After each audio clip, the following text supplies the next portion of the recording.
In the field of AI, I'm particularly excited about two innovations.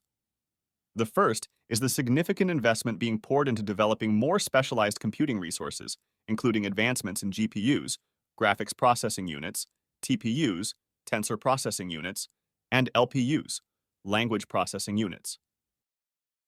Google, Microsoft, OpenAI, AWS are all pouring billions of dollars into new data centers right now.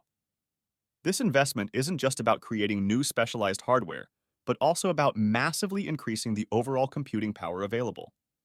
Such developments are set to power the next generation of language models, leading to advancements like GPT-5, 6, 7, or Claude 4, 5, 6, and beyond. This progress in both hardware and infrastructure is crucial for what comes next.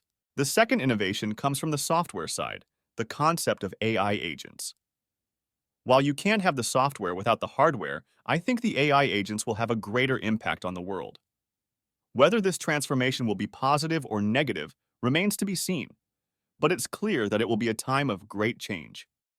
Andrew Ng, often referred to as the godfather of AI due to his influential deep learning course, has been exploring the potential of AI agents.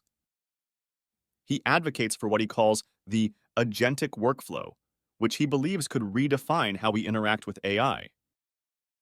Currently, many people use ChatGPT by simply inputting a prompt and expecting an immediate answer, a process known as zero-shotting. For example, asking ChatGPT to write an essay about global warming and expecting a complete response without further interaction. However, if you were to give a human the same task, they would likely engage in questioning, planning, and revision before finalizing their work. This iterative process, where planning and revision are integral, is what Ng refers to as the agentic workflow. It's a method that significantly enhances AI performance. For instance, using a zero-shot approach with GPT, 3.5 achieves a human-evil benchmark pass rate of 48%. But employing an agentic workflow can increase this pass rate to nearly 98%, surpassing even GPT-4's zero-shot performance at 67%. What's even better is applying an agentic workflow with GPT-4 can yield even more impressive results. The magic seems to lie within this agentic workflow paradigm. Among several leading design patterns within this paradigm is reflection. Reflection involves instructing the AI to perform a task, such as writing a function, and then asking it to critique its own work critically. Through this self-reflection process, the AI identifies improvements and implements them effectively.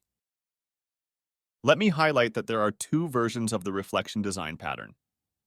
The first version involves a single AI chatbot performing both the production and reflection tasks. Essentially, the AI generates an output, like writing a piece of code, and then critiques its own work to identify and implement improvements. The second version introduces a collaborative dynamic between two different AI chatbots. In this setup, one chatbot is responsible for creating the content, such as writing code, while the other assumes the role of an expert code reviewer. The reviewing chatbot is instructed to critically assess the work produced by the first, guided by prompts like, "You are an expert code reviewer, please review this code." This approach not only simulates a more realistic development environment, but also leverages diverse AI strengths to enhance the final output. This reflection pattern is generally very powerful and can be applied across many different types of tasks. Its versatility and effectiveness in improving task outcomes make it a standout feature in leveraging AI for complex problem-solving scenarios. The reflection design pattern offers another sophisticated method for debiasing written content, essentially a collaborative approach involving two distinct AI chatbots, one for drafting and another specialized in bias detection, acting as an expert reviewer. This second chatbot scrutinizes the draft for subtle biases and provides detailed feedback for correction. The producing chatbot can then implement these changes, or the expert reviewer might suggest specific alterations directly.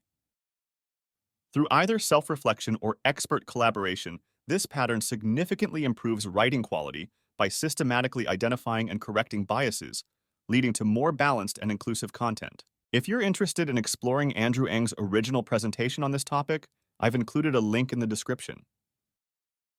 In the next video, I'll dive into another design pattern known as tool use.